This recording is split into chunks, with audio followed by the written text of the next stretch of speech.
So Dreamface revealed. Huge Minecraft YouTuber, fastest growing channel in 2020, 30 million subscribers. And he had hidden his face the whole time. He was hiding behind a mask. He was making videos just like Technoblade and many others where you don't show the face. And he had this community of fans that were incredibly numerous and toxic and sexualizing of him and his friends. Some underage, by the way, and made really fucked up drawings and harassed people and tried to dox him and leak his face several times, and it was never him. And now he published it himself. And I like him now. I have a lot of empathy for him because he looks like a normal dude. And Twitter is losing his mind. Its mind. Whatever the fuck Twitter is. Subscribe if you don't like Twitter. Dream looks like a normal person. And because the expectations of people were so high from having just watched all his videos and having had his voice live in their head and having wild fantasies about him, I suppose, they were disappointed. In great part, right? The video has like 300,000 dislikes 8 hours after it was posted, which is a lot. 400,000 actually.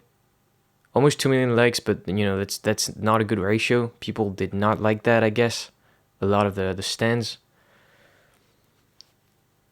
And I used to not like Dream. Just because I think he fakes his videos to some extent. It's just too crazy what he does. He's just too good at the game, and I know Minecraft inside out. I know how it works.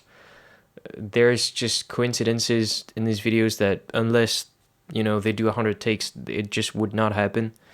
And he faked like the speed runs and shit. And I had a channel on which I posted a bunch of Dream hate videos like 2 years ago. But now I just feel really bad for him. I don't think anybody should be put in a position to have this many eyes on him that hate like that. And this is a very new thing because this is a internet thing. Like celebrities and shit, like it just doesn't happen.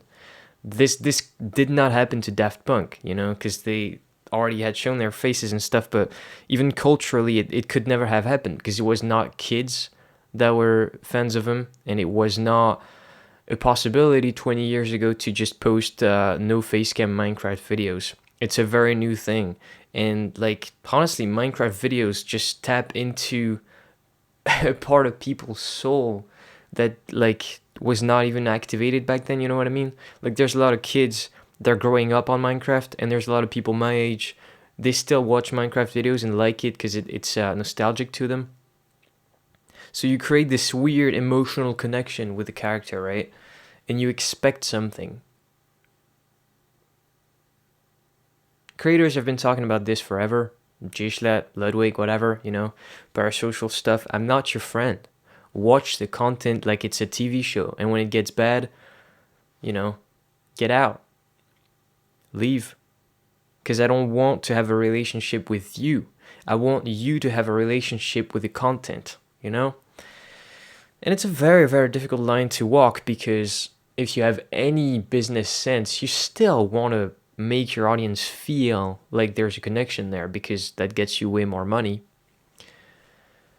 I used to really not like Dream. I used to think he was a hypocrite. He was fake. He was like a bad person. I had this whole theory about how, look, he says he's a good person. Good people don't say that. He's literally been texted by the FBI saying there's a threat on his life because some psychos actually want to kill him.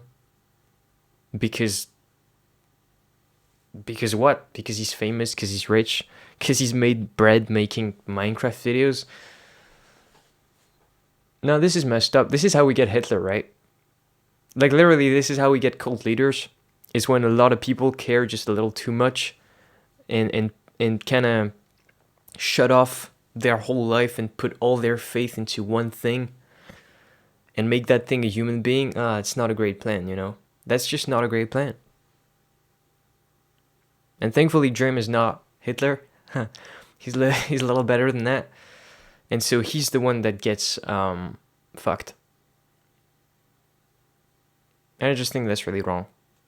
Yeah, I mean, it's a eternal problem of Twitter.com. It's just not going anywhere, and the toxicity will move elsewhere. There's always going to be immature people whose brains haven't developed yet that are going to come together online on forums to idealize people that don't deserve it. You know, Dream deserves to be recognized for the videos he makes, because whether they're fake or not, they're some of the best videos on YouTube, in my opinion.